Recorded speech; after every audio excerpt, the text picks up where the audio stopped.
Tamu Morning Show. Oh! Young and old warriors! The fort is breached, and the wagons are burning. Why doesn't the Prime Minister just say the truth and tell the indigenous peoples that he doesn't give a about their rights? Free Leonard Peltier if you want to free Palestine. It's a good day to be indigenous. KREZ 1680 AM. Sangitamu Turtle Island, welcome back to the Red Nation Podcast Morning Show. Today we are celebrating 5 years of the Red Nation Podcast by continuing our Best of series by highlighting the year 2022.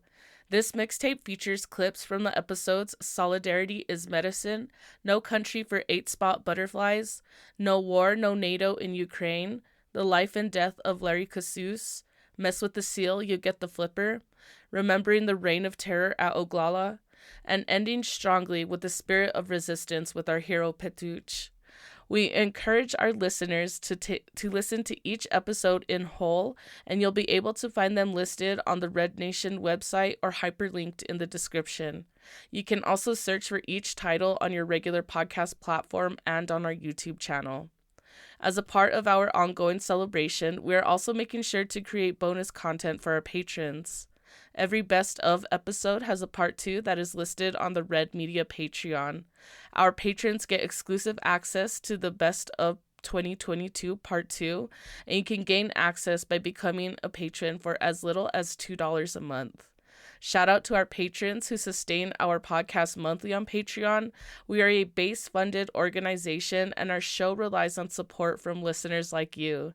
Thank you to everybody who has supported the show over the last 5 years. Enjoy the show, comrades. I saw their interactions with my daughters, their interactions with my little boys, the way they separated me at gunpoint with my kids. There was a point which they separated me from my kids, and then they took them on the plane. We went back on our plane, and they had me go from one direction, and the children, the emotional, psychological warfare that they play with you. They just had the guns at their head. And as I there was a story where they took me up and they lifted me because I was in a wheelchair. There were 2 young ladies, 2 Israeli women, soldiers, who were whispering in my ear, "You're never going to come back.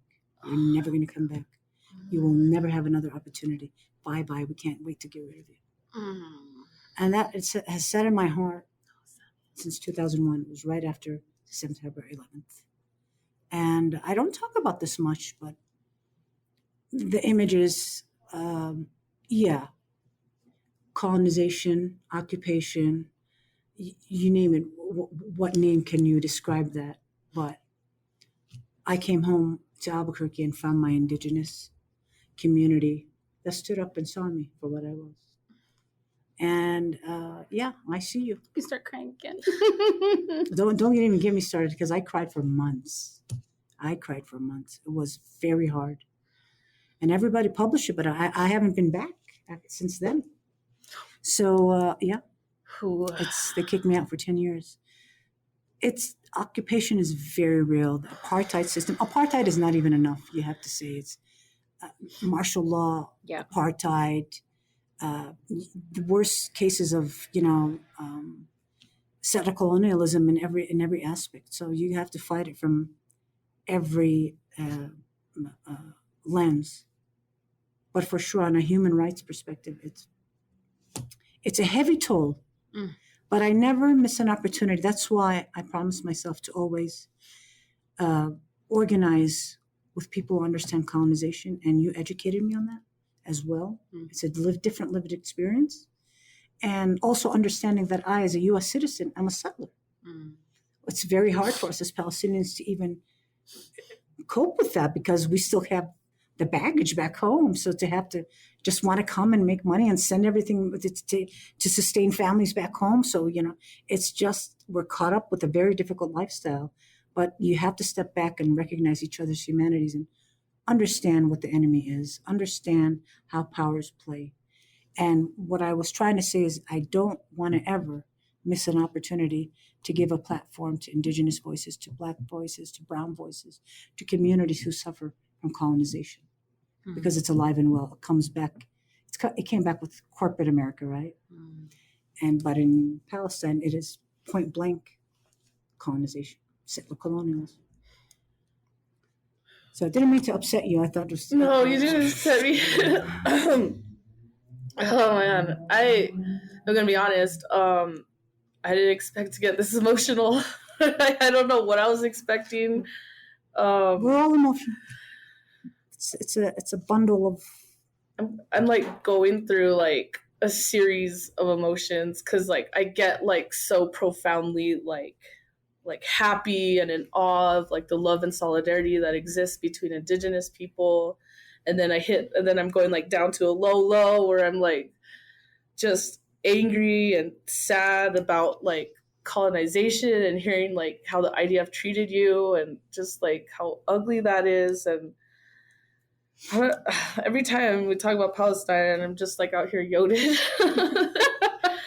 But like one thing that like is going through my mind like hearing you talk is it's sort of like true to what my original like mission I felt like was when I went to Palestine. And I remember praying before leaving on the plane and stuff and sort of like saying like I wish to build bridges, or I wish to like build bridges from Pueblo lands to Palestine. And like I guess just bridging the struggle just in my own head. I mean, obviously because there's obviously like so much work already and stuff, but even like and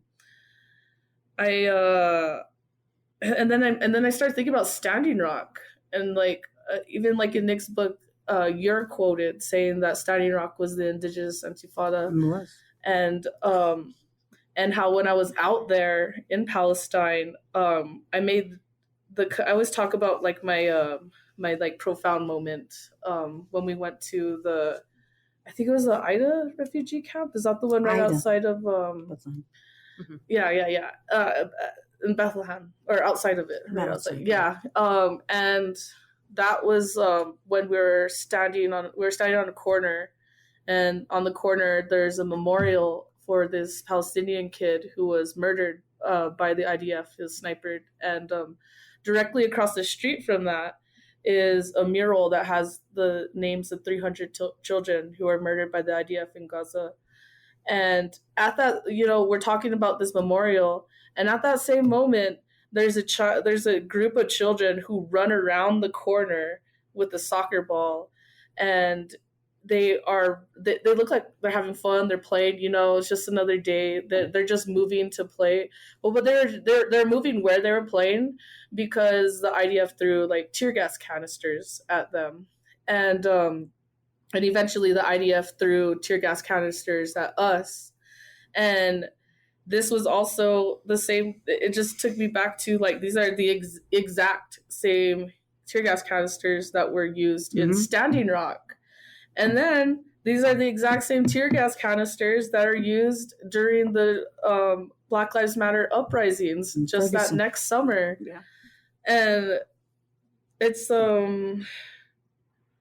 I just like I said, I'm yoded at how much it all really connects, and how I was ever in a position in the first place where I didn't understand like why Palestine, when it's all so clearly laid out for us, and it's the Red Nation and Palestinian comrades who like brought me to that thinking. And really it was like the key to understand the international struggle of all of this, and how U.S. imperialism works, and how settler colonization works. And it just makes me, it just makes you realize like how like pivotal in my political development, like understanding Palestine was, and how we use that key now here across Turtle Island to get that message out, or to like make that clear and stuff. And that's just what's going through my mind as we talk about all of this. And just,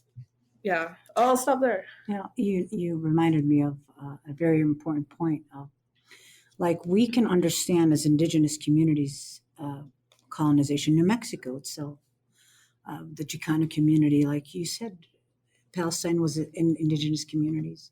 I found it there. I found it in the Chicano communities. I find it in the Black communities. They understand colonization, but the awareness more awareness came out, especially with social media being so available in different spaces. Well, somewhat available, because that's another thing with the broadband availability. But having to talk about issues that impact Americans, like imperialism, seems to Americans to be so far away, and they do not understand it's right home in their backyard. When we saw the death of the black youth that was killed by APD, Albuquerque Police Department, and the SWAT team, they used a canister that was thrown, tear gas canister that was thrown into the homes. They still don't have, the final.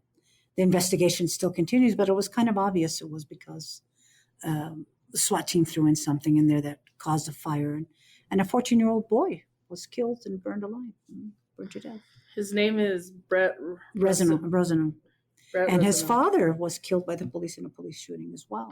The cycle of violence continues.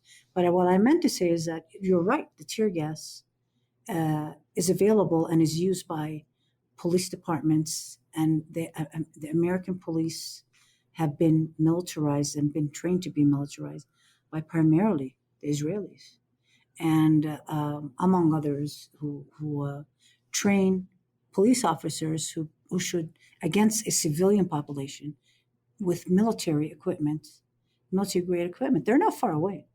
Anybody, and unfortunately, what's happening with the country, we see the shift with the new Supreme Court decisions, the rulings on Roe and the right to dissent, and the horrific rulings on indigenous sovereignty and the Environmental Protection Agency and all of that. That needs another 10 shows to talk about. But basically saying Americans still haven't seen the real face of what's going to happen to them. It's right there. And we know we are ready in many ways, or we still need to educate more people on the realities of where canisters come on, where weaponry, what the military industrial complex really looks like, and how it impacts us, not just from Palestine to New Mexico, to Ferguson, to everywhere, to indigenous communities in every space. So I just had to remember that, and I just wanted to bring that up. Every tear gas canister says "Made in the USA," and then they're field tested in Palestine. And I'm glad you brought up Brett Rosano, because we, the Red Nation, went to that action that was on, what day was it, Kai? Monday? It was Friday night. Friday night. Yeah. We went to that 6 action. days ago. Yeah. And when we were there, Palestine was present there too, because they said Albuquerque Police Department is sent to Israel to train with the IDF. Yes.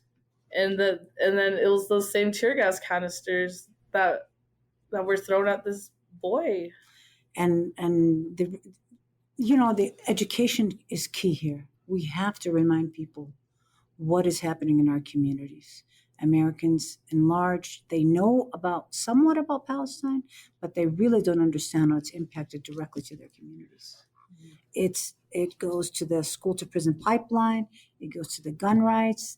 Everything you name, it's all connected. And you follow the money. That's why in many ways it's really important for us to have these conversations, to continue to educate and lift voices and let people know how, they organize for us to counter those organizing, how they train police who we pay for as citizens with tax dollars for the U.S. system. We can fight. We can organize. We still can do that. And let's do that before that's taken away from us. Absolutely. And I want to take a minute right now we talk about the victims of the military, the direct killing of Shireen Abu Akleh, who was an American Palestinian journalist. President Biden went to Palestine and just stood there and reconfirmed that he was a Zionist. Zionism is racism. At least in an end, so to speak, of a certain era of militarization, but those troops don't just disappear into the mist, right? As you say, they're like recolonizing or remilitarizing the Pacific. But I think this piece that you wrote really talks about this other threat that's looming, and I'll let you take it away. Sure. This one is called Birthday Cakes Mean Birthdays. Escalating tensions between the United States and North Korea culminated last week in increasingly specific threats to the island and people of Guam. North Korea announced that Guam was within striking range and that it was seriously examining a plan to launch 4 intermediate-range ballistic rockets toward the island. One headline read, 14 minutes, which is the amount of time they say it will take for a missile to reach us. 14 minutes to run for cover, round up our children, reach deep, steel ourselves for the possibility of oblivion. We need not worry, our leaders tell us. We are a resilient people. We need only summon that strength now. Will someone please tell them that resilience is not a thing to be trotted out in trying times like a kind of prized pony? As a gifted Haitian American writer Edwidge Danticat puts it, just because the people are resilient doesn't mean they can suffer more than others. President Trump even phoned the governor of Guam, telling him that he and the country was, quote, with us 1,000%. The conversation devolved from there with our governor in a kind of curtsy, saying, Mr. President, quote, I have never felt more safe or so confident than with you at the helm. We need a president like you, end quote. The call lasted all of 3 minutes, with the two going on to talk about the local hotel occupancy rate and the prospect of tourism going up tenfold. Mortifying though it be, it was also oddly intimate, pillow talkish. For its part, Guam Homeland Security released a fact sheet of suggestions on how to prepare for an imminent missile threat. Quote, take cover behind anything that might offer protection, and quote, lie flat on the ground and cover your head. And this one, for those unfortunate enough to find ourselves outside during the blast, quote, wash your hair with shampoo or soap and water.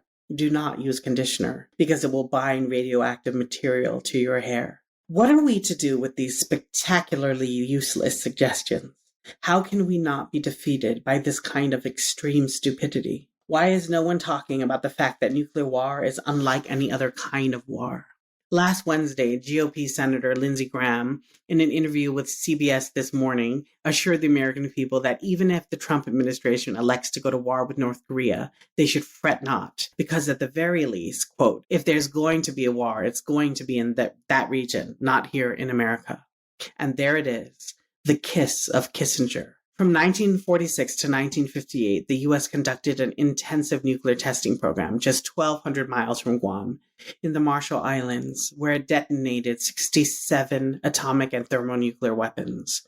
Of these, a 15-megaton device known as Bravo was the worst. Detonated on March 1st, 1954, it deposited life-threatening quantities of radioactive fallout on the Marshallese, some 3 times the estimated external dose to which the most heavily exposed people living near the 1986 Chernobyl nuclear accident were exposed. They say the radioactive fallout was so thick that many Marshallese, having never seen snow, thought it was snowing. Children played in it. It goes without saying that the nuclear testing program visited unspeakable violence on the Marshallese. The rate of miscarriages in the wake of these tests, for instance, is without parallel. One woman, a dear friend who has long since passed, suffered 7 miscarriages in her lifetime. And this is to say nothing of the birth abnormalities that forced Marshallese women to have to devise an entirely new language to describe the things they've seen and the babies they've birthed. For example, jellyfish babies, or babies born without bones and translucent skin. About this program, former NSA and Secretary of State Henry Kissinger had this to say, quote, there are only 90,000 people out there. Who gives a damn? If U.S.-North Korea relations be complex, this be simple. When you live in a colony, you're easy meat. That was Senator Graham's entire and utterly unoriginal point. But alas, the dogs have been called off. The other day, the Wall Street Journal broke the story that the threat to Guam is gone. Jonathan Chang, writing for the Journal, assured us that North Korea has decided not to launch a threatened missile attack on Guam, but, Kim Jong-un warned, North Korea would still consider a strike if, quote, the Yankees persist in their extremely dangerous, reckless actions. The other news outlets quickly followed suit, and in the span of a few short hours, the weather had changed and the world had moved on. Reporters returned to their hotel rooms, sorted their suitcases, and booked their respective flights home. They may have made their flights, but they missed the boat. The truth is this: nuclear weapons do not have to be used to be deadly. As Arundhati Roy says, it would be supreme folly to think so. Nuclear weapons, quote, pervade our thinking. They bury themselves like meat hooks deep in the base of our brains. They are the ultimate colonizer. Truer words were never written. It was my partner's birthday on Sunday. It was mid-afternoon. I was headed to the nearby bakery to pick up a birthday cake. I was frustrated because I couldn't figure out where to put the cake once I picked it up, as my car was already full from the shopping I had done earlier that day. I had decided the day before that it was better to be safe than sorry. And so that morning I went out and bought 2 weeks' worth of supplies: canned food, powdered milk, a battery-powered radio, just in case. I was fussing with the bags in the back seat when it hit. Birthday cakes mean birthdays. Another year in the life of a loved one. Life. Guam may have to bear the burden of being a colony in a world suffering from decolonization fatigue. But to be clear, her people mean to live. Wow, that's such a great piece. I think there's a lot to say there, but I think the first thing that comes to mind is just how I think in average Americans, minds, they don't think of this as the kind of periphery of empire, or they don't even think about the kind of implications of what, war with not just, North Korea, possibly like China, actually does to people, and the kind of the ways that I think that last scene is very pertinent, where it's like you don't even have a place to put your partner's birthday cake, because it's filled with your doomsday prepping of, the threat of like thermonuclear warfare. And then on top of that, the other histories, the more recent histories, where the scars of which have not really been erased, of, nuclear testing in that region. And there's this really great film called Nuclear Savage. I recommend anyone has the opportunity to check it out. But, one thing that when I was watching that film is it really connects, when we talk about nuclear weapons, or nuclear warfare, or even nuclear power, there's a disconnect about where that uranium comes from, where those weapons are tested, and where the fallout or the spent fuel rods from those reactors are housed. And it's like all on indigenous land. The most nuked place on the planet is in the Four Corners region and on Paiute territory, right? It's considered wasteland. It was an area, and much like these islands, we're like, oh, it's just a vast expanse of water. What could happen? And I just, thinking about that in terms of like, what is, whose lives are disposable, and what lands or regions or biospheres are considered expendable, not only just for nuclear weapon, but for the energy needs of empire. So I really appreciated that piece. Thank you so much. That was one of those things, there's a few pieces in here that were tough, at the time, because obviously the context was that, like I think that line about stealing ourselves for the possibility of oblivion, like there's no way to steal oneself for that. That's part of the point, we are floundering over here again, and in some way, like all these decisions, are being made by people we cannot vote for. I mean, it's also some basic democratic deficiencies at work also, just like no representation. I mean, all of it. I mean, it's just really, I don't know. I sometimes I feel like the injustice is of a scope that you can see from outer space. Yeah. And, just thinking about it in terms of what's going on right now, I mean, there was the Red Hill spill in Oahu, and, the diesel fuel that was in these underground tanks at this naval installation were kind of reserves for upcoming war games, with RIMPAC, And I know a lot about it just because my friend and comrade Ohiki Amele has written and taught me a lot about it. But I was wondering if you could talk a little bit about the militarization, like this. You spoke a little bit about it earlier, the turn or the pivot to Asia under the Obama administration. But now with the end of the so-called endless wars that Biden has inaugurated, there is this return to China as the threat, and like what impacts. You talked about, okay, just a brief moment in time, it seemed like, with heightening tensions between North Korea and the United States, created this immense amount of fear, rightfully so, of nuclear annihilation. And now, but it's also like looking at like the more immediate and kind of long-term threat of militarization, like, and now it's being intensified with Biden's rhetoric, anti-Chinese rhetoric, and just growing anti-Chinese sentiment amongst the business as well as the kind of military communities that have oversized influence in the United States. Yeah, basically, we can see what's coming down. It's like seeing like, a train. We can see it so clearly coming down the tracks, and we know what it means because it means the same thing now as it meant yesterday and the day before, and the century before. This is what's happening.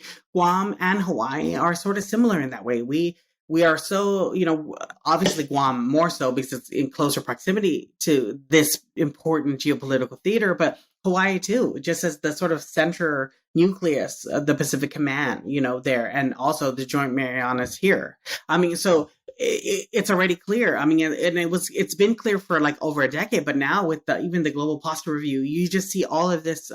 It's the whole world is now shifting. And there's a consensus in Washington that this is the most important geopolitical theater. They now have, brand new buzzwords. Like before was pivot, now it's pacing. China is America's greatest pacing challenge, and they have to pace their walk according to like how fast China's moving. It is just insane. Sort of like interrogating the language that's used too. That's also quite important. But in a material way, it's Hawaiians, it's Chamorros, it's us. Here, in the region, it's the Chamorros even of the Northern Mariana Islands. We are suffering. Like they intend to play all kinds of war games on our lands, in our seas. They're endangering like thousands of whales. I mean, not just humpback, but all kinds of whales, dolphins, turtles. It's I can't even imagine. And it's not just that. It's like everything. You know how I started this book with Go with the Moon, right? And how my godfather, like sometimes it just stops my heart to think about fishermen now. Like I talk about the minyahak, which is the baby rabbit fish, and how we only have 7 days. Like fishermen they're grieving now. They're so worried.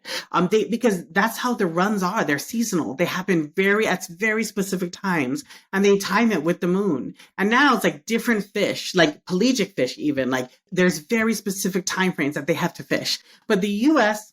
is building this massive live fire training range complex over this sacred site called Letexan or Retidian in the northern coastline of Guam. But they have now extended, without a public hearing, this surface danger zone X amount of miles out toward seaward. It's like a seaward extension of that fake boundary. So now it's like you throw a blanket around that whole area. That is pristine fishing grounds. So many of the fishermen, over 90% of our local fishermen fish those waters. And now the U.S. military is saying it's going to deny fishermen the ability to be in those waters for at least 270 or roughly 273 days out of a 365-day year. So most of the year they're planning to deny our fishermen, and it's not like, but that's how empire thinks. It's clumsy and huge and doesn't know anything. Cool. Thanks. So my name is Onya Sanwe Chatoye. I'm an organizer with the All African People's Revolutionary Party and our women's wing, the All African Women's Revolutionary Union, Revolutionary and Pan-African Socialist Political Party based in Africa. I'm also an editor with Hood Communists, and I serve on the National Committee of the Benson MS Brigade, which is a Cuba solidarity organization. And our line is very, very similar to y'all's, that NATO instigated this situation. Right now in the United States, the focus is on Russia. The focus is on demonizing Putin as an individual and making what's happening a consequence of his mental state, which is wild to me. But if you actually study the history of this conflict, and it does begin with the fall of the USSR and promises made by NATO powers to Russia that NATO would not expand eastward to Russia's borders. They agreed to do that. And then after President Bill Clinton was elected, the Democratic Party and the Republicans worked in lockstep to systematically expand NATO, breaking that promise. In 2008, as a matter of fact, the U.S. ambassador to Russia, his name is William Burns, he's currently head of the CIA under Biden, sent a diplomatic cable to the U.S. National Security Council, basically saying straight up, Ukraine and Georgia membership in NATO is a red line for Russia. It will start a war. It will cause a civil war in Ukraine because the population is split on NATO membership and EU membership. Russia told this to them. William Burns communicated this to the U.S. National Security Council. There's no secret that this was going to happen. It was predicted by even right-wing foreign policy advocates within the US government. So the fact that people are acting like this came out of nowhere when it was like documented for literally 20 years is quite wild.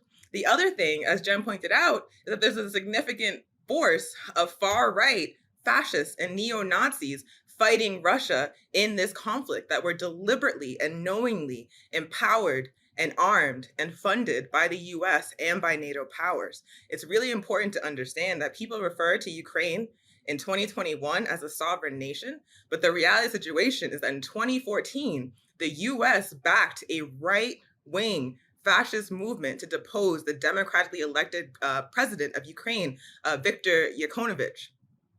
They knew who these people were. It was clear, and they still gave them arms and training and funding in order to seize power in the new Ukrainian state, because these people were hostile to Russia. It didn't matter that they were Nazis. It didn't matter that they were fascists. It was just that they were willing to engage in war with Russia. That is why the US backed them.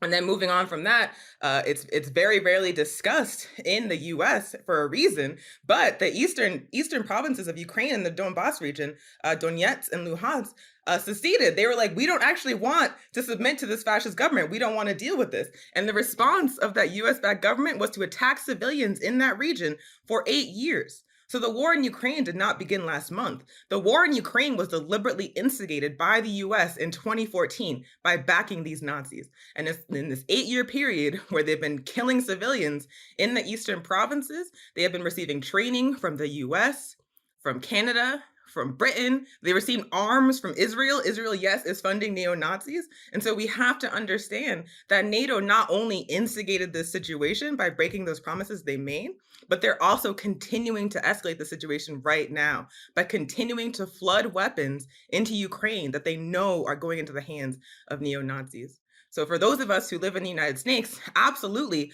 it's fine to oppose the Russian invasion, but you also have to understand that unless we hold the people within the US government accountable for their actions in this particular situation, it's going to happen again. They're going to get away with it, and they're going to do it again. Next time the target will be China. Absolutely. Thanks so much. And I think there was a report that came out that I read that actually said that the United States has spent over $3 billion in military aid since 2014 in Ukraine and arming these groups, and is continuing to flood not just these kind of these trained militias with military weaponry, but is now arming citizens in the streets. And so but that's a whole, we should talk about that. But I want to turn it over to our comrade Austin from the DSA to kind of give his perspective on it. Thank you, Nick, and just wanted to first say how refreshing this conversation has been already. Obviously, the situation is bad, but dealing with so much white nonsense that I've seen online and in the liberal media has been unbearable. So being in this space is, once again, a breath of fresh air. So thank you for the introduction, Nick. My name is Austin Gonzalez. I'm a member of what's known as the National Political Committee of the Democratic Socialists of America. And in my role on the NPC, I work with our international committee, as you referenced. Oh my goodness, where do I even start? So our international committee, funny enough, put out a statement regarding the situation in the Ukraine a couple months ago, actually, right? When things were first starting to heat up. We've referenced a lot of the different things that we've already discussed here, the 2014 coup, the Euromaidan, right? We referenced U.S. brinkmanship, right, and how U.S. brinkmanship was going to escalate things into a conflict, right? We received a lot of flack online from a lot of liberals who were saying, oh my God, this is unacceptable. How could you not be talking about Putin? You are a Putin apologist. This is about Russian fascism. What are you talking about? Of course, deeply ironic considering there's literal neo-Nazis in Ukraine, as we've discussed. This IC statement was the beginning of a disturbing trend I saw of this weird pro-NATO leftism, or leftism, in quotes I'm using, right? I was very confused about why I saw so many people attacking us for mentioning NATO expansionism, which, as we've already referenced here, is a critical part of this entire scenario, right? Fast forward a couple months to just last week. Our national DSA, right, the National Political Committee, the board of directors that I sit on, put out a similar statement, right? Now, in this statement, we also condemned the Russian invasion, right, which had just happened, right? We condemned the Russian invasion, but we also mentioned how this only got to this point because of NATO expansionism. That if treaties such as, or peace agreements such as Minsk II were honored, we would not be in this place, right? And it's impossible to ignore that. And much to my shock, something that has never happened before during my time in leadership in DSA, the White House Rapid Response Director attacked us publicly twice, right? Mike Quinn attacking us publicly, saying that what we were saying was shameful, right? And in lockstep, I have never seen and there's not a better phrase for it, I have never seen the liberal media apparatus attack DSA over anything than I have for that statement referring to NATO expansionism. And not just that, a legion, like I said, just a total legion of what I would only describe as pro-NATO leftists or progressives, whatever we want to call it, which is astonishing to me, right? I feel it's important to point out that within the DSA national, not even just these statements, within the DSA national political platform, U.S. withdrawal from NATO is in there, right? The abolition of NATO is a very standard, run-of-the-mill position among the left, among the socialist movement in Europe and in North America, wherever, right? We are in a dark place where there are actual people who consider themselves socialists I saw people talking about, quote, anarcho-NATOism? What the hell does that even mean? We are in this, talk about white nonsense. We're talking about white nonsense. Like, this is something I have never seen in my, we're getting to, dare I say, we're almost exceeding Iraq war levels of jingoism right now. We've transcended freedom fries, right? We're this is I've something I've been saying is a couple different things. One, to have people literally clamoring for sanctions, to have, as was referred to, Zelensky, the president of Ukraine, literally asking for a no-fly zone is a gift to the military-industrial complex. Right. I saw a quote from Tony Blinken, right, the Secretary of State, saying something to the effect of, cooperation between NATO and the EU is on its all-time high right now. Oh, we're going to continue this moving forward. Oh, dear God. Right. This is only the beginning of something far worse. And if people think that NATO involvement or EU involvement or sanctions, or this new phrase that I love, targeted sanctions, right, are going to help anything, they're extremely delusional, right? Quote, targeted sanctions, no matter what you want to call them, are always designed to hurt a country's economy, right? And as long as you're taking an act that is designed to hurt a country's economy, that is going to fall on the working class of that country, right? So anybody who thinks sanctions are somehow going to help things, once again, I use that phrase, that word, delusional. But as others have said, I could go on forever and ever about this. It's truly astonishing, once again, to see the White House attack DSA. But as I have already told my other DSA members, I look at that as a good thing, right? That tells me that we're doing the right thing.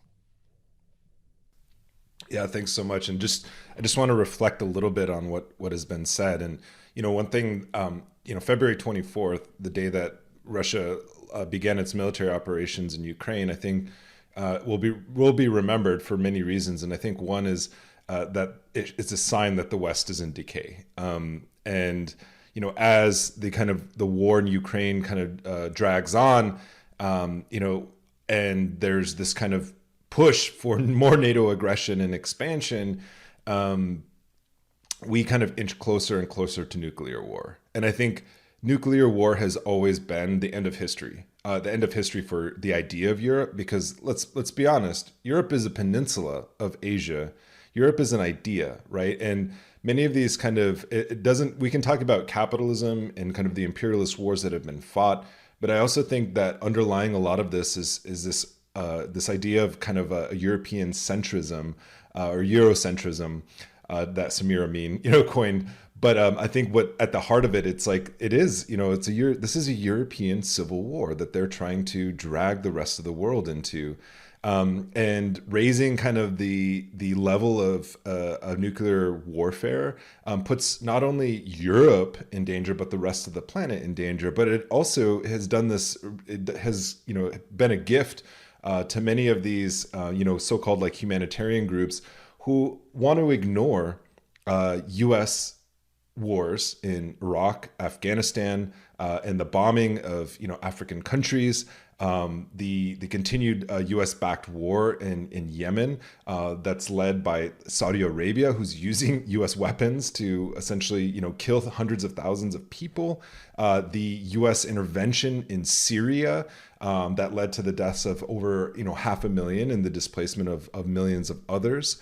And so I think, like, from an indigenous perspective, we can look at the diplomacy of the United States as being one of only a hammer, right? And if all you have is a hammer, then everything is going to look like a nail. And I think it really does, like, if we look at the context of Ukraine and the way that the United States fueled this ethno-nationalism, and, look, I think Onya brought up a really good point about this kind of post-Soviet era where, it's not to say that the Soviet Union was this kind of like utopic place, but nonetheless, it was a balance between different ethnicities in that country where like plurality could exist and flourish. Whereas, when the United States intervened in 2014 and helped topple the government, it was like they were trying to implement a homogenous Ukrainian nationalist idea, which didn't allow for what we would promote as plurinationalism. So I think this idea that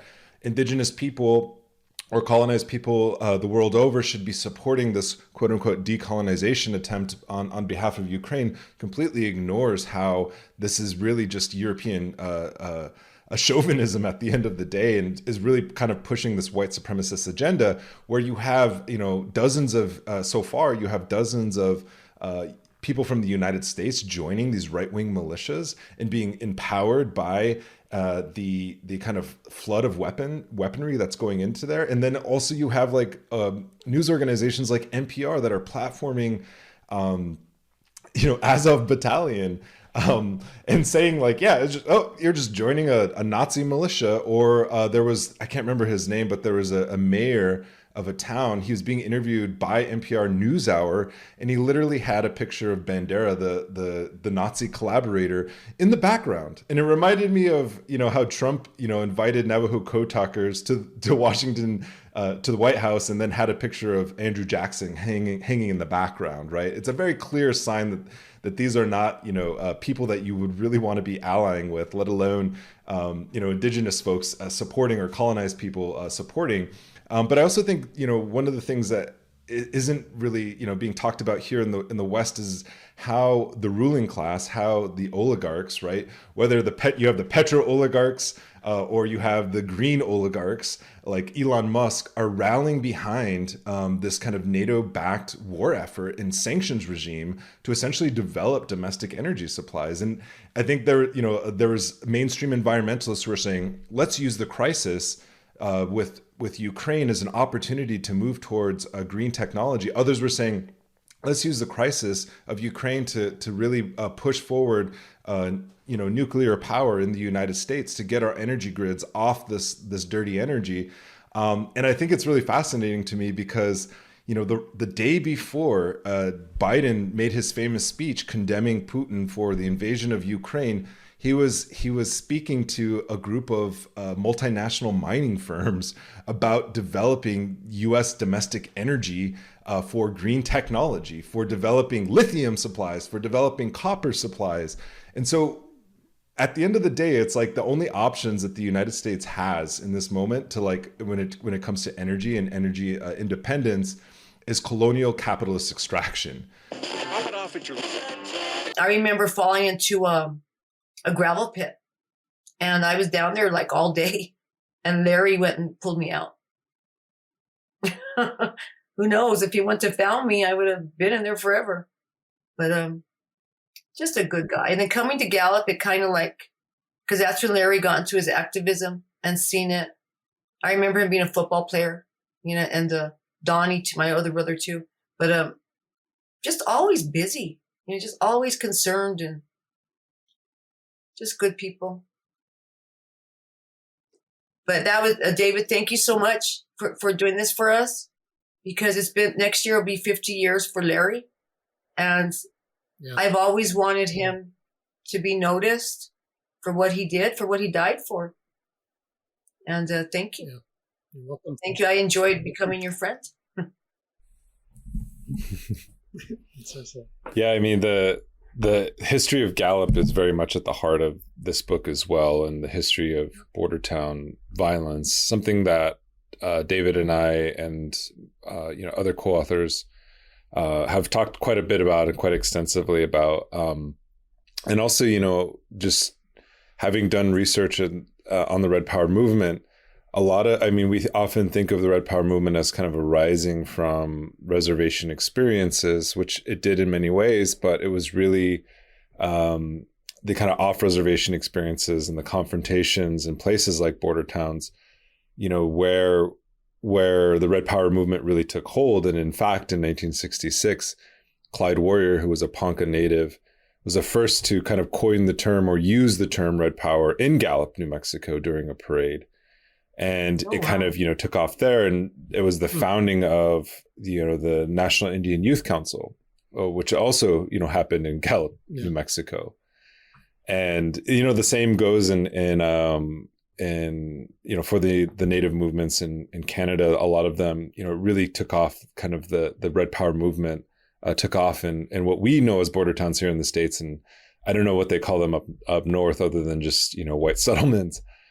But I was wondering if we could, Ursula, if you wouldn't mind kind of describing, you live in Gallup right now, but if you wouldn't mind describing the kind of history of the town in terms of its relationship to specifically Navajo people, but also to Native people in general. Like it's a town of exploitation. It's one in which Native people make up about half the town's population, but don't necessarily have that kind of representation in the political sphere.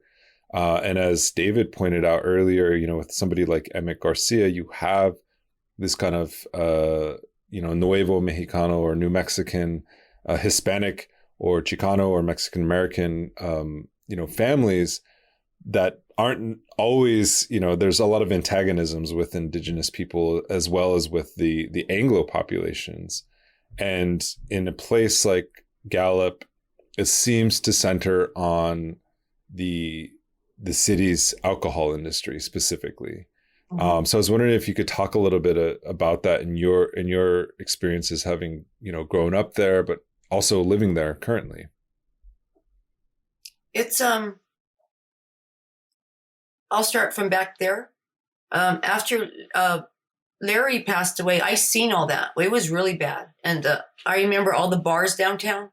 It was bad, and I got picked on a lot after Larry died from the police and stuff, and so I became one of those people. They didn't just pick on me because I was Native, which they always pick on Native people. They picked on me because I was a casus, and it was pretty brutal sometimes. Terrible. But I dealt with all that. It made me a stronger person.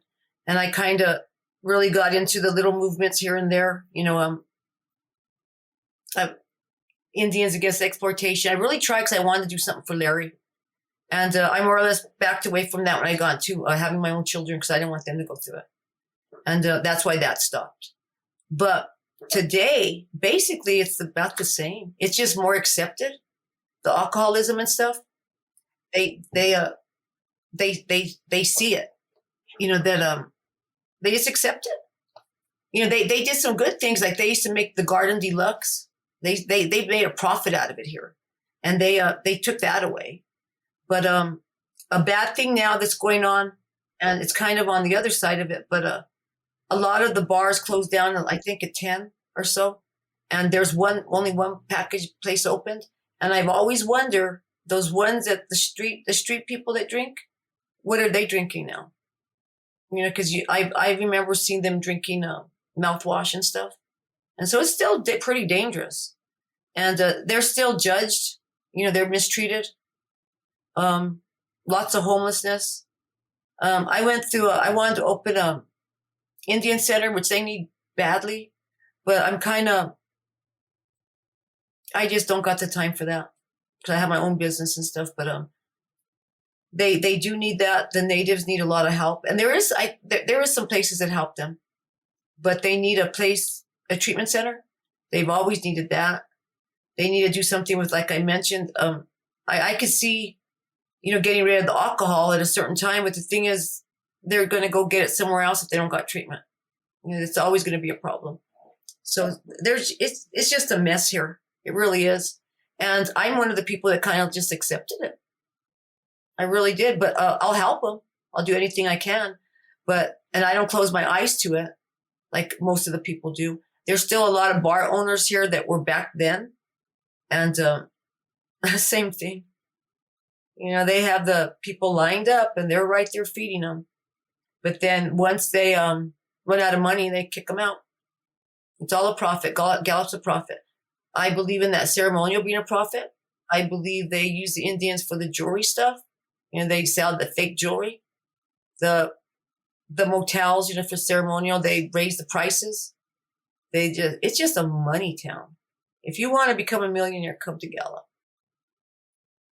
And you could do it. It's devastating the way it is.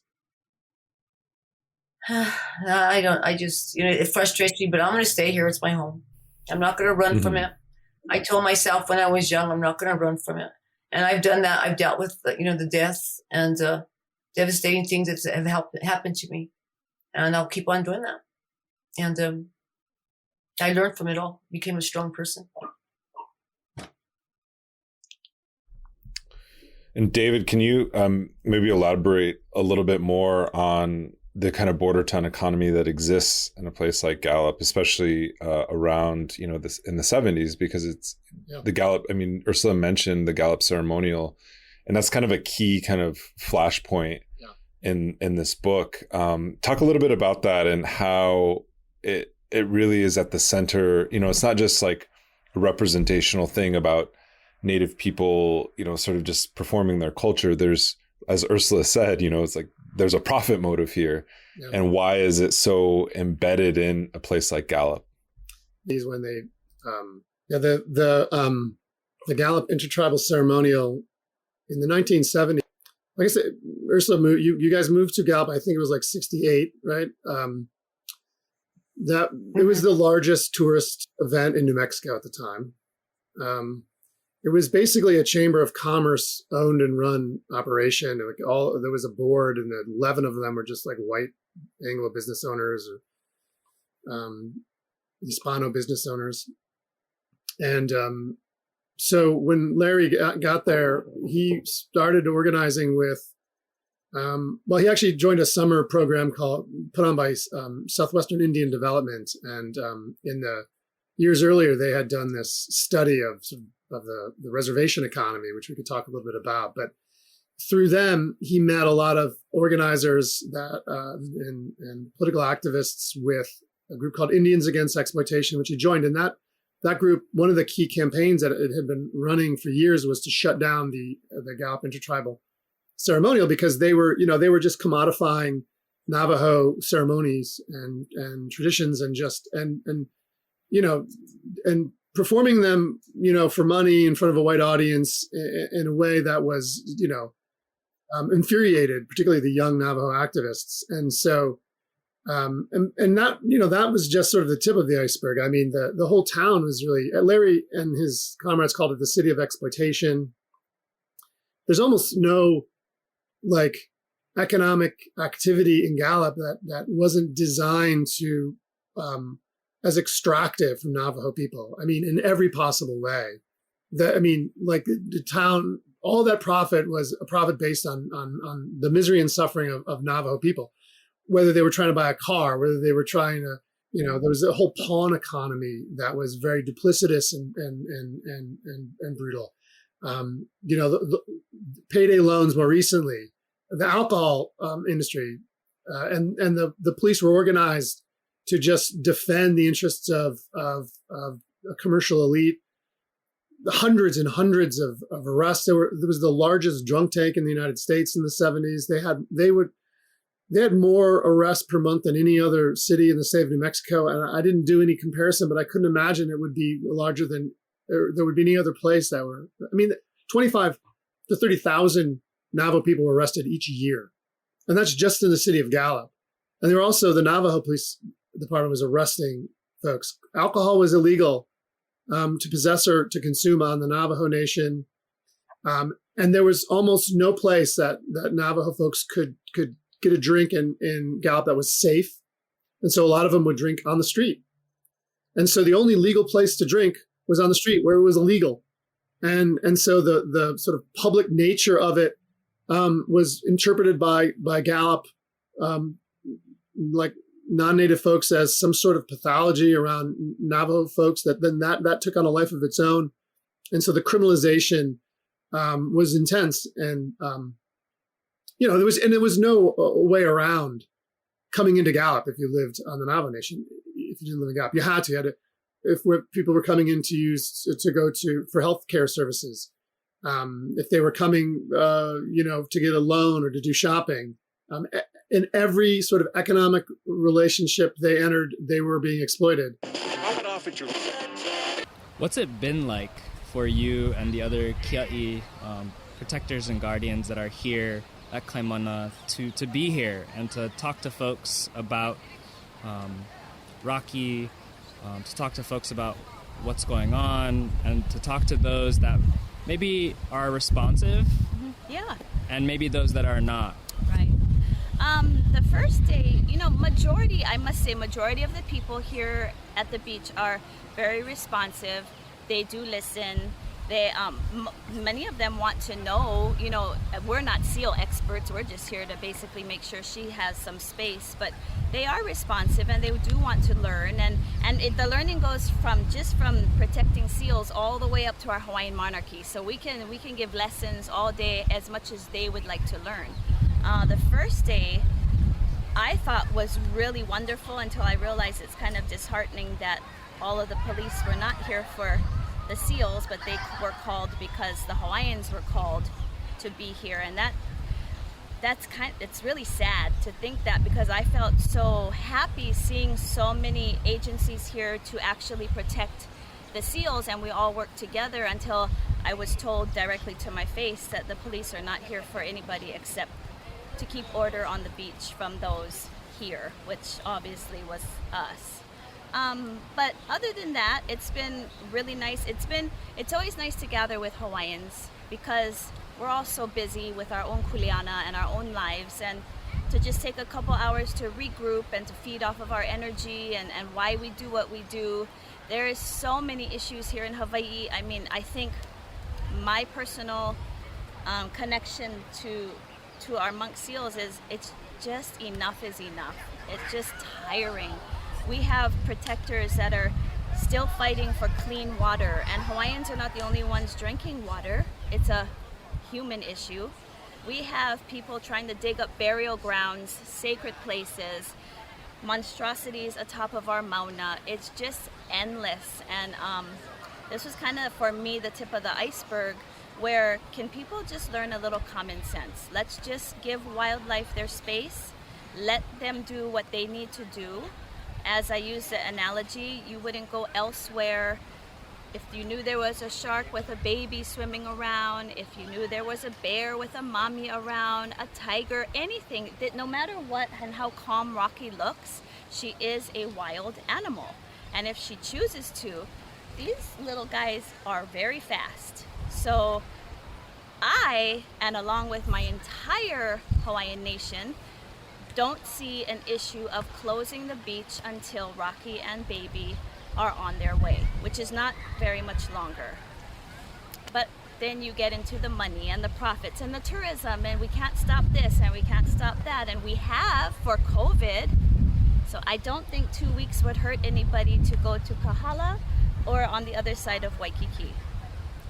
Can you talk a little bit more about where we are in Waikiki and how where we are as a kind of tourist hotspot plays a significant role in the issue of disturbing these Hawaiian monk seals and the continued need to be here and to educate and to protect Rocky and these relatives of ours? Yeah. You know, it's so different because if Rocky was on our Waianae coast, if she was at Kaena, if she was anywhere else besides the diamond of the Pacific here in Waikiki, she would be left alone. Nobody, locals, we wouldn't bother, you know, oh my gosh, there's a seal, okay, boom. They come often to Avavamalu, which is Sandy Beach by my house. You know, we just, oh, nice, cute, you keep going.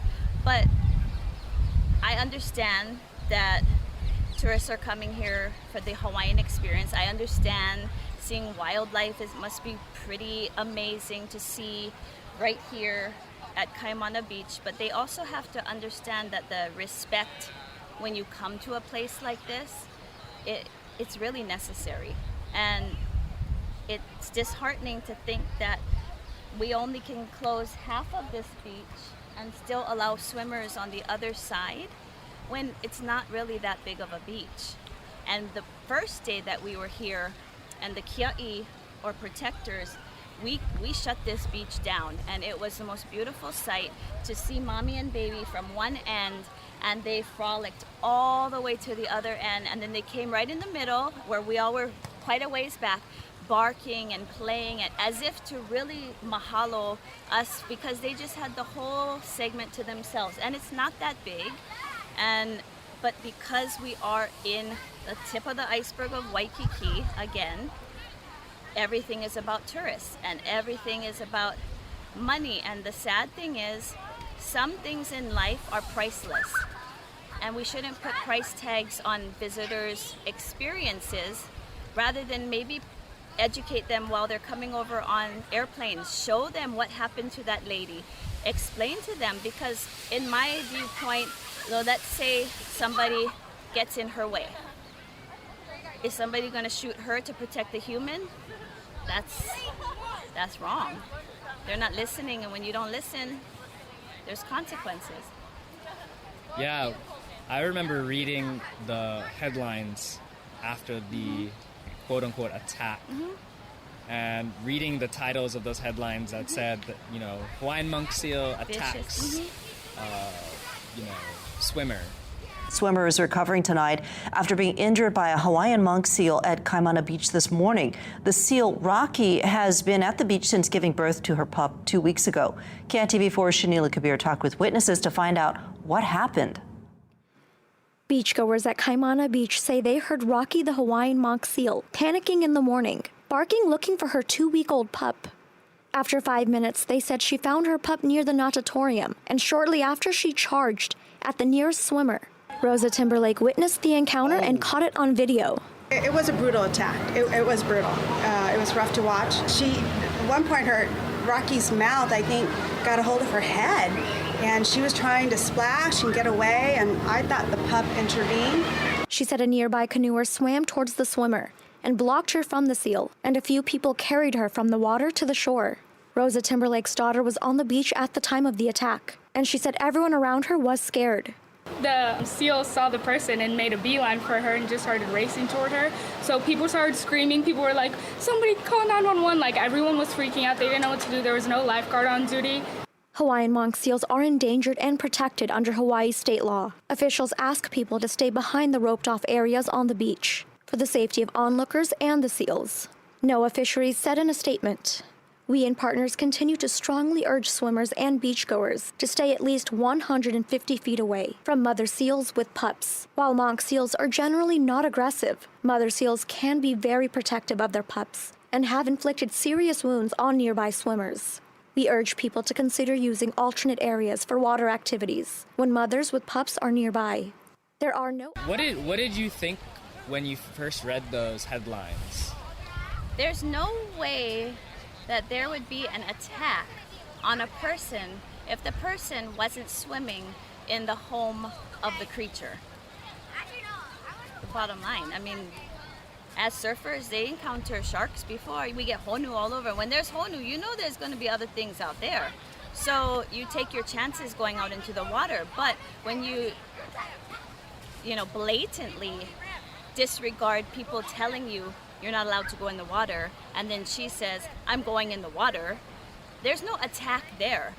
You just put yourself in the feeding pool of where a shark, a seal with her pup is there.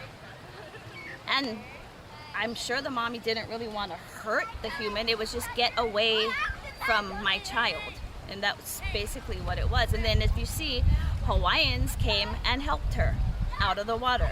Yet Hawaiians standing for this righteousness are blamed and the police are called against us. But if you look at the va'a that went out and saved her and then carried her onto the shoreline, it was Kanaka. So make up your mind, are we bad or are we good? We have no ill intent to call anybody any names, to have any kind of racist thoughts. We just want people that have a brain, which is any color of a person, to read and respect. That's all we're asking for, because we have other kuleana. We have children, we have families, we have jobs. You think we like just sitting here all day long amongst tourists? Not really, but we do what we got to do. Yeah, and when I saw the video, it was right before we were traveling out here, and all of my hoa that were coming saw the video. We talked about it, what was striking to me was like Mama was putting up a boundary and saying, don't cross my boundary physically. Absolutely. But that assertion of a boundary was also one that was about law, right? That Hawaiian monk seals are endangered, that there are state laws and federal laws in place to protect them specifically as an endangered species. Here.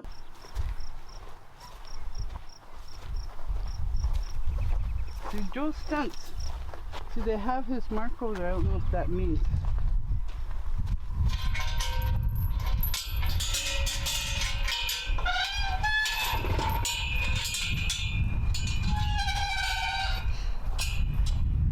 See over here. Anime was buried here somewhere too, but they moved her.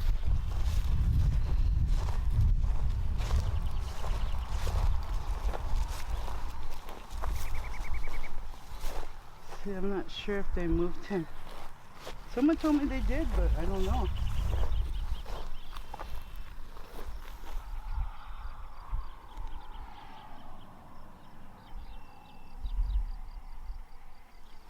So why did they run here? This is where well, I think before the run began a few years ago, they always had this circle here. They come here and they pray, and then they walk towards Grandma Jumping Bulls. But because Joe Stuntz is buried here, Anime Aquash was buried here, but it looks like they moved both of them. See, this is her marker right there.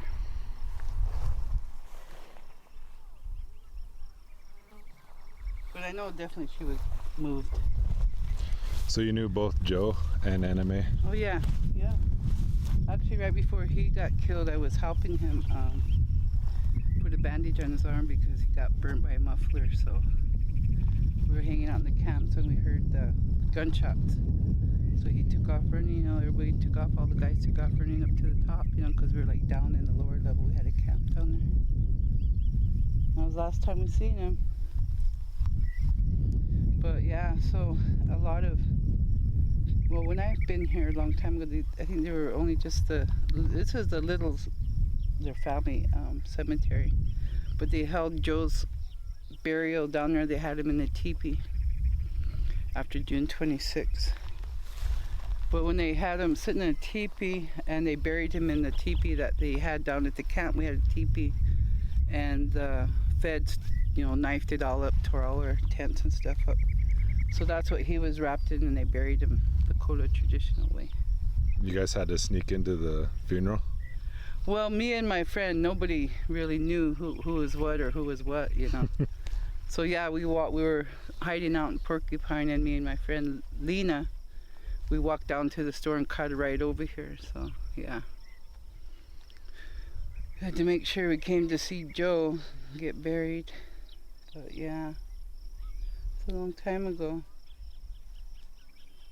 So yeah, so how many years ago is that? 47. Yeah, 47 years. Wow.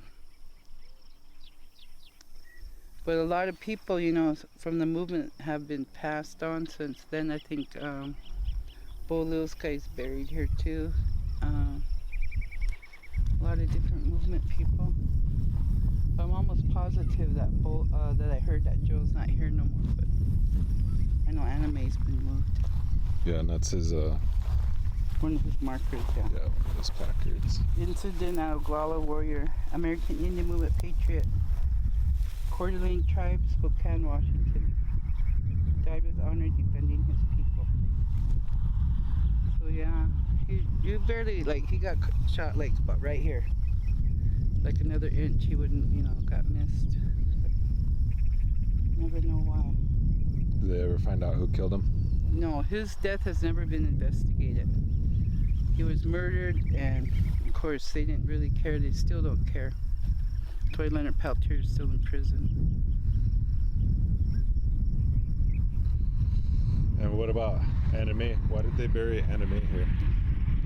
Because the people, the women of the Oglalas got her from, I think she was buried once down in Red Cloud, and they released her body to some women. I'm not sure exactly who, but they had her funeral here, and up here at the Jumping Bull Hall. It's no longer there, and they buried her here. I guess, you know, back then there wasn't like real close communication. You couldn't just call on the cell phone, and, you know, I'm not sure why, the reason why, but basically if you look at hers too, it says that died with honor defending her people. Woman warrior, the Wounded Knee, 1973, American Indian Movement Patriot. Mi'kmaq Tribe. I don't know how to say the next one, but Nova Scotia.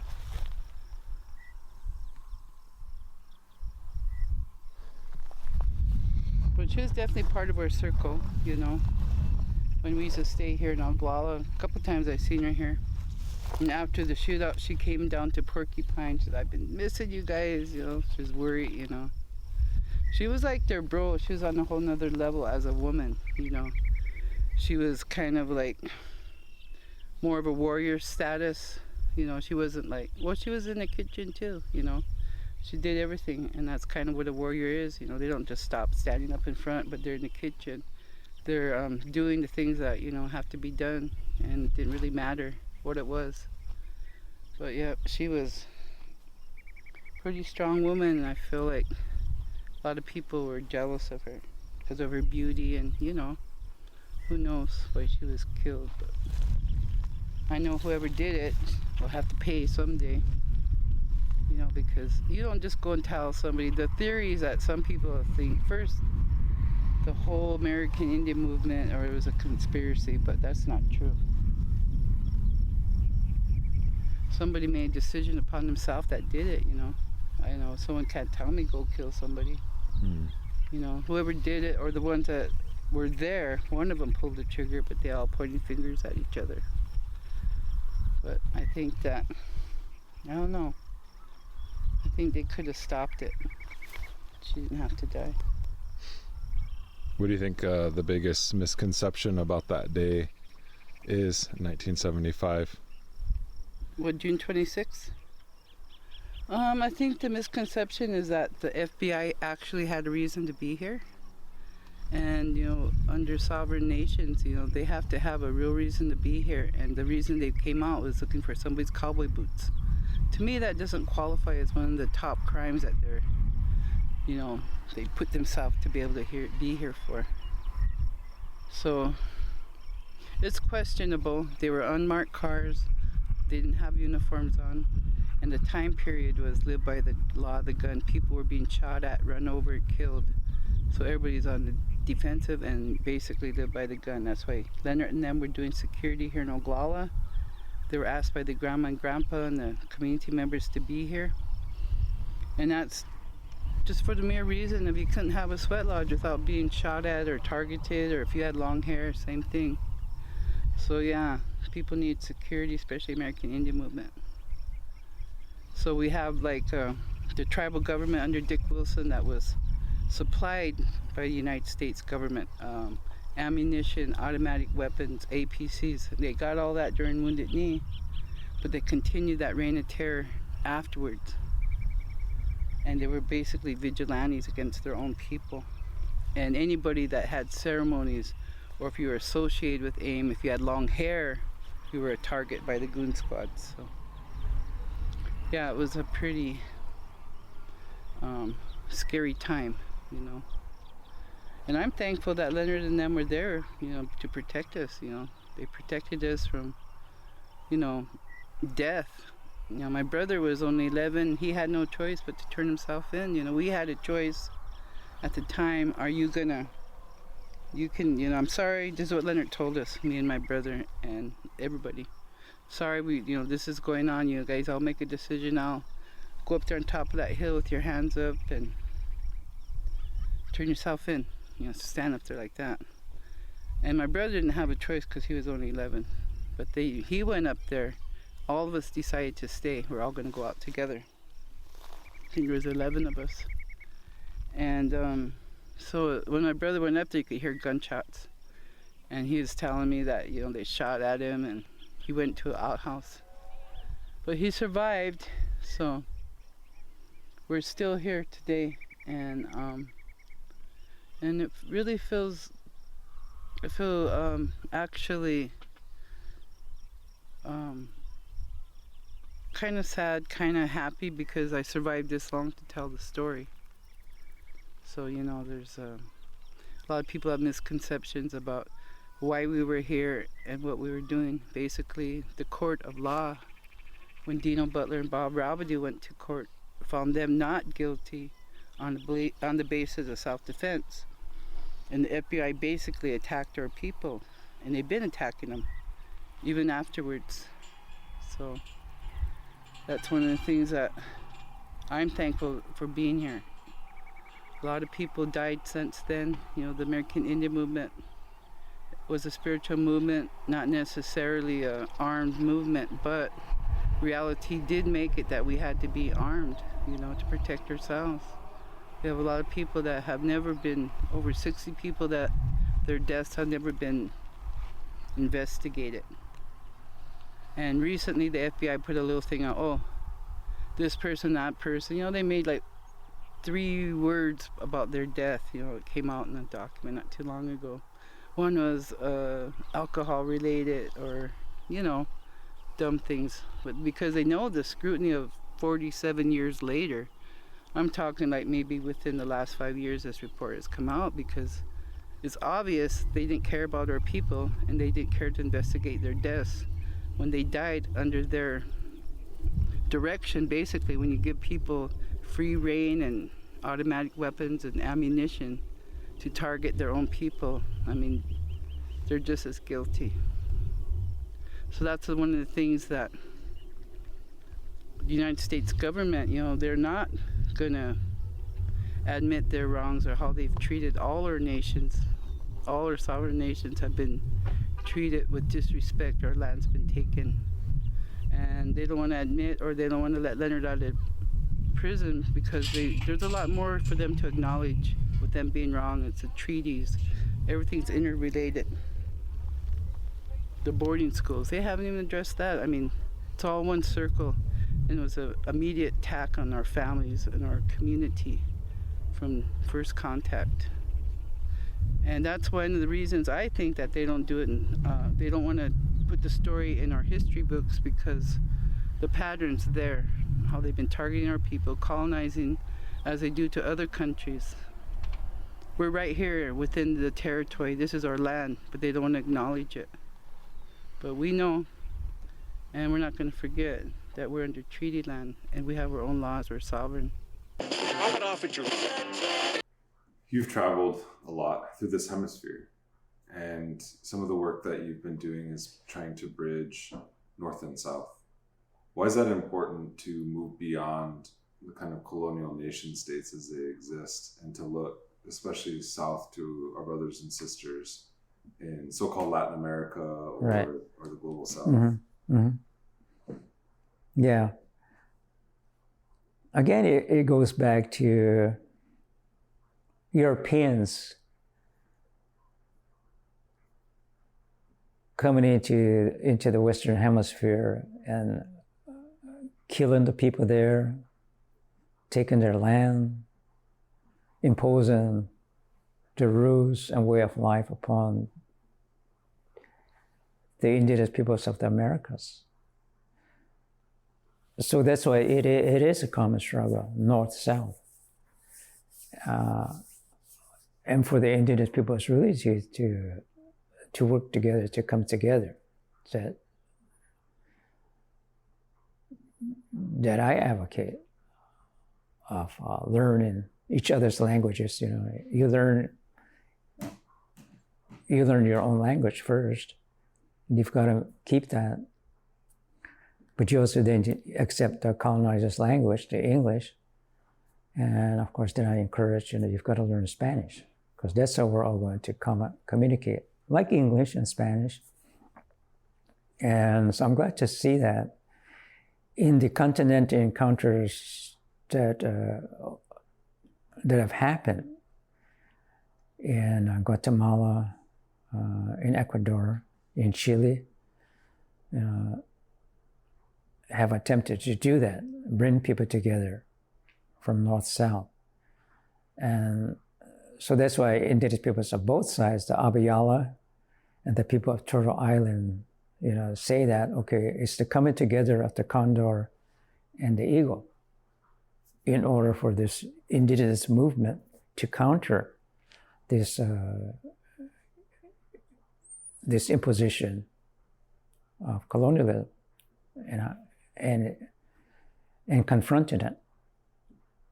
So like myself and Daniel Flores y Asensio, we've tried to do that in Central America and the Southwest, so that we have been talking about and planning to do a decolonization Congress in El Salvador, January of this coming year, in order to, again, to talk about how do we confront colonialism? How do we really try to then work towards decolonization? And can we really bring indigenous peoples North-South to really talk about this when it's dangerous, it's precarious, because you're really then confronting all the colonial states of the Americas and how dangerous it is, and to be targeted as terrorists, as trying to overthrow the nation state, which I don't think we are, but this the way of thinking that comes about when you're battling the colonizer. And but again, I believe that's our responsibility as indigenous peoples to bring these hard issues to the table, so that we can all really talk about it and decide, well, how can we survive together in a manner of peaceful coexistence. So you've been at this for quite a while, and we have a lot to learn from the things that you've experienced, your failures, but also your successes. Mm-hmm. What is one lesson or lessons that you have learned that you would like Native organizers or even organizers in general to take to heart in this moment in time? Yeah, I think two things. One is the essence and maintenance of spiritual communion, because that's going to do both protect me and aid me in my struggles as a human being, and to live within this era of domination and then to learn the tools that are necessary in order to confront this colonial domination. And I always think I was a student of Vine Deloria Jr., and he would say to his students, you have to read and write, so that when you're arguing and you're making your points, you have to be this leader of knowledge, but in terms of writing it. So he was always urging his students, you've got to write your arguments in order to be persuasive. So that's really it's to me, especially in this modern day of life, we have to now behave as indigenous peoples, continue to be a spiritual person, but also learning and using all the tools that we have accepted at our disposal. Is really applying, I think, this colonial methodology that's upon us today, and learning to manipulate the rules of the game without, I think, succumbing to it. Because as Professor Montclair Montosa said, law is the problem. And then Greg Cahedia, professor at University of New Mexico, then went on and says, well, it's really education is the problem. So it's really, I think, pointed that out, that education and laws of this colonial beast is what needs to be confronted. But yet you're having to then apply what's there in terms of our tools to confront the establishment and to really, I think, promote our existence as indigenous peoples. I guess just a final question is, you and I came here and the Red Nation, we came here to advocate for Leonard Peltier's freedom. Right. How will Leonard Peltier get free? It can be as simple as the president realizing what a tragedy it was and it is to put this indigenous man in prison for defending his land, for defending his people. It can be as simple as that. Just say, okay, I understand what has happened and the tragedy of his imprisonment, that he can be and should be released.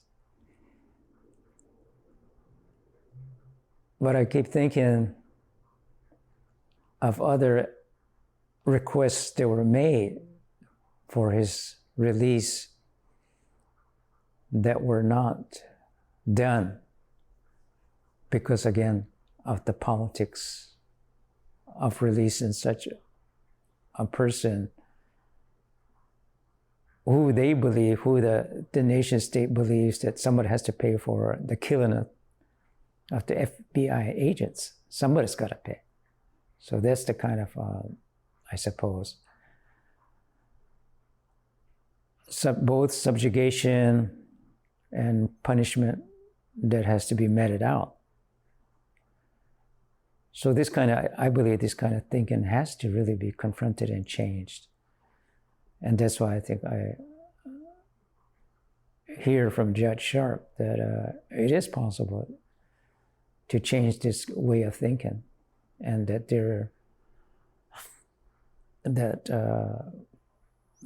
that the rulers and the people in power can understand that and make that decision that things can change, and that they will release Leonard Peltier. But, like I said to Judge Sharp, that I pray, and that we all pray as indigenous peoples, that he can be right. that Peltier will be released just based on where we're at today. And I guess just a follow-up question to that. Leonard Peltier has been in prison for most of your life. Mm-hmm. He's been in prison before I was even born. What does his freedom mean for Indigenous people?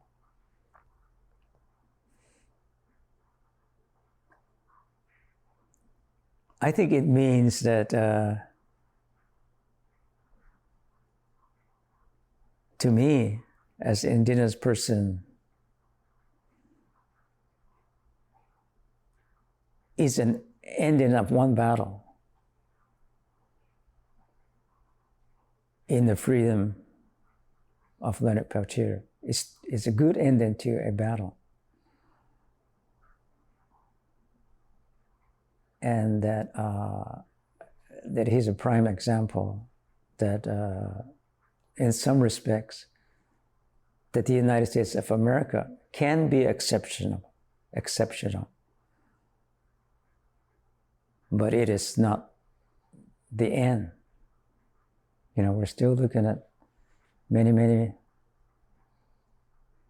years into the future of instances like this that could come about, and how are we going to grasp that? Both for the colonized people and the colonizer. Releasing Leonard Peltier is a good thing of what the colonizer can do, but is it going to be maintained, and it's going to be how do we accept what happens in the future on instances like this where Indigenous confrontation occurs violently